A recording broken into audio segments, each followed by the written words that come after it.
कौन थे सूरदास? क्या है उनकी कथा? आइए सुनते हैं कहानी अभी तक आपके अपने चैनल पे। सेही गांव, जो कि फरीदाबाद के नज़दीक में है, उसमें ब्राह्मण परिवार में इनका जन्म हुआ। उनके पिता उच्च ब्राह्मण कुल के थे और विद्वान थे, लेकिन बहुत ही गरीब थे। तो सूरदास जी जब पैदा हुए तो अंधे थे। अब घर वाले बोलने लगे, क्या अमंगल बच्चा पैदा हुआ है।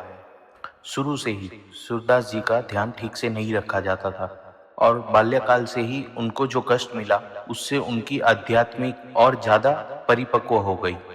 लेकिन उनके पिताश्री सिर्फ विद्वान नहीं थे, उनको संगीत में भी महारत हासिल थी। अब क्योंकि सूरदास जी अंधे थे तो उनकी बुद्धि बहुत तीव्र थी, जिससे उनको म्यूजिक और शास्त्र ज्ञान सीखने में ज्यादा समय नहीं लगा अपने पिता से। अब आगे जब वो 12 साल के हुए तो उनके घर में बहुत ही ज्यादा पैसों की तंगी चल रही थी। उनके पिताश्री को किसी ने 2 सोने के सिक्के दिए। अब उनके पिताश्री सिक्कों को घर लाए और रख दिया। रात को 2 चूहे आए और वो सोने के सिक्के को लेके चले गए। अब जब परिवार को यह पता चला कि उनके सिक्के गायब हो गए तो सब कोई जोर जोर से रोने लग गए कि मुश्किल से तो सिक्के मिले थे, वो भी कोई चुरा के चले गया। सूरदास जी एक कोने में बैठ के ये सब सुन रहे थे। उनसे रहा नहीं गया।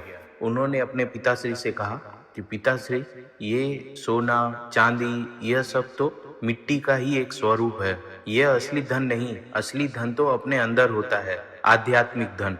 अब ये सुना जैसे ही उनके पिता ने कि एक तो सोना चले गया है, ऊपर से यह मुझे लेक्चर दे रहा है। अब जैसे ही परिवार ने उसकी ये सब बातें सुनी, सब ने ताने मारना शुरू कर दिया और एक तरफ से पिटाई शुरू कि तुम ही अमंगल हो, तुम्हारे चक्कर में ही यह सोना गायब हो गया है घर से। दास ने कहा, मारो मत मुझे, मैं जानता हूँ सिक्के कहाँ है, मैं आप लोग को बता दूंगा, लेकिन मेरी एक शर्त है कि उसके बाद आप मुझे घर से निकलने की अनुमति दे देंगे। अब इसके बदले सोना मिल रहा था तो सब मान गए उनकी बात को। फिर सूरदास जी ने बताया कि उस तरफ कोने में कोई छेद है, वहां छेद में अंदर पड़े हुए मिलेंगे आपको सिक्के। और जब वहां ढूंढा तो सही में वहां से सिक्के बरामद किए गए। अब सिक्के तो मिल गए तो उनके माता पिता ने कहा कि नहीं नहीं, तुम्हें बाहर जाने की अनुमति नहीं है। तो सूरदास जी ने कहा कि देखो, अगर मुझे आप जाने नहीं दोगे तो ये सिक्के फिर से गायब हो जाएंगे। तो माता पिता ने कहा चलो ठीक है, फिर जाओ। और सूरदास जी घर से निकल गए। उन्होंने कहा, जो इस सृष्टि की देखभाल करता है वो मेरी भी करेगा। और जाते जाते वो 15 किलोमीटर दूर कहीं किसी गांव में जाके रुक गए। उस गांव में वृक्ष के नीचे वो बैठे थे। कोई उनको खाना दे जाता तो कोई पानी। एक दिन एक गोपाला उनको आके पूछता है कि मेरी गाय यहाँ चर रही थी, तुम जानते हो क्या कहाँ गई? उन्होंने कहा, उस तरफ कोई किसान उनको ले गया है, उस तरफ वाले गांव में एक बार देख लो, आपको हो सकता है आपकी गाय मिल जाए। तो वो गया उधर और एक किसान के पास बंधी हुई थी सब गाय। तो उसको बड़ी श्रद्धा हो गई। वो आया उनके पास और बोलने लगा कि आपने मेरी सब गाय दिलाई है, इसमें से एक गाय तुम रख लो। तो सूरदास जी कहने लगे, मैं तो अंधा हूँ, मैं खुद की देखभाल मुश्किल से करता हूँ, मैं इसकी कहाँ से करूँगा? तो उन्होंने कहा, ठीक है, ये गाय का अब जो भी दूध निकलेगा वो मैं आपको दे दिया करूँगा। इस तरीके से उनका गाय का दूध का प्रबंध हो गया।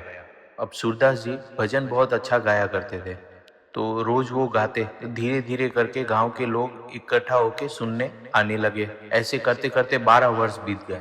एक दिन उनके मन में एक प्रश्न उत्पन्न हुआ कि मैं क्या घर से यह करने निकला था? जवाब मिला, नहीं, मैं तो परमात्मा की खोज में निकला था, तो फिर मैं ये क्या कर रहा हूँ?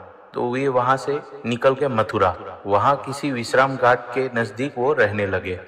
अब वहां पे भी वे भजन गाते और भीड़ इकट्ठा होने लगी, और वैसे करते करते वहां पे भी 12 साल निकल गए। अब उनको लगा कि ये ठीक नहीं हो रहा, मुझे गुरु की जरूरत है। और एक दिन उन्हें पता चला, महान संत वल्लभाचार्य आ रहे रुनकता गांव में उनके शिष्य के साथ। उनको लगा यह अच्छा मौका है उनका दर्शन करने का।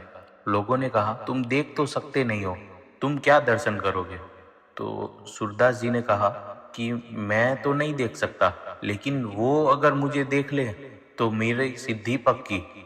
उनको पता तो चलेगा कि 3 किलोमीटर दूर से कोई अंधा आता है, रोज उनका दर्शन करता है और चले जाता है। हो सकता है मुझे उनके नैन चक्षु से दर्शन नहीं करने मिले, लेकिन कभी ना कभी तो उनकी नजर मुझ पे पड़ेगी। और भीड़ भाड़ में वो भी चले गए उनके दर्शन करने। अब जो परमात्मा से मिला होता है उनको एक पवित्र आत्मा दिखी जाती है, तो महान संत वल्भाचार्य को भी सूरदास दिख गए। उन्होंने उनको बुलाया है। वल्भाचार्य जी ने पूछा सूरदास से कि सुना है तुम भजन गाते हो। सूरदास जी ने कहा हाँ, थोड़ा बहुत गा लेता हूँ। तो वल्भाचार्य जी ने कहा कुछ गा के सुनाओ। सूरदास जी ने 2 भजन गाए और उन दोनों भजन में उन्होंने सिर्फ अपनी बुराइयां ही की थी। तो वल्भाचार्य जी ने पूछा सूरदास, तुम गा तो अच्छा रहे हो, लेकिन तुम सिर्फ अपनी बुराइयां क्यों कर रहे हो? तुम भगवान के गुणगान क्यों नहीं करते? तो सूरदास जी ने कहा कि मैं तो भगवान की लीला को जानता ही नहीं हूँ, तो मैं उनके गुणगान कैसे करूँ? मैं उनके स्वरूप को भी नहीं जानता। तो वल्भाचार्य जी ने कहा अच्छा ये बात है, ठीक है, तुम जाओ और यमुना जी में नहा के आओ। और सूरदास जी चले गए नहाने। अगर आपको यह वीडियो पसंद आया हो तो लाइक और सब्सक्राइब जरूर करें। मैं ऐसी वीडियो और लाता रहूँगा। राधे राधे।